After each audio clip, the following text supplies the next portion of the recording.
Yan. Dahil marami na tayong basag na tiles. Yan.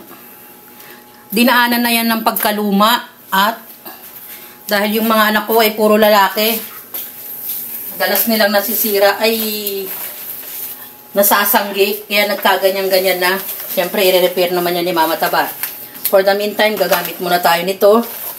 At lalagyan ko yan ng plastic. At meron kaming double adhesive. Maging ano lang tayo, maabilidad at resourceful sa mga bagay na pwede pa tayo makatipid.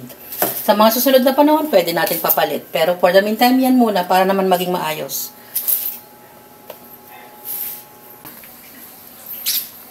Yan na yung result ng ating tinagpi-tagpi natin yung mga basag-basag nating tiles. Medyo kinapos pa nga dito banda eh.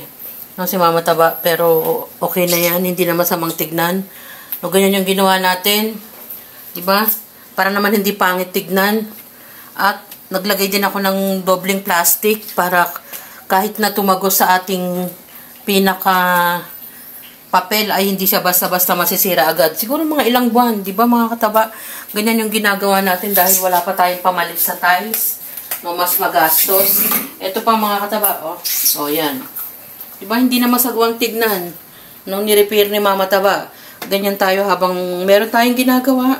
No, ginagawa naman natin ng paraan yung mga bagay na pwedeng gawin natin sa bahay. No, mga kataba, habang nagluluto ko o nagpapakulo o kung ano man, habang waiting, ginagawa ko na yan. Yan yung ating mga nagawa na hindi na pangit masyadong tignan.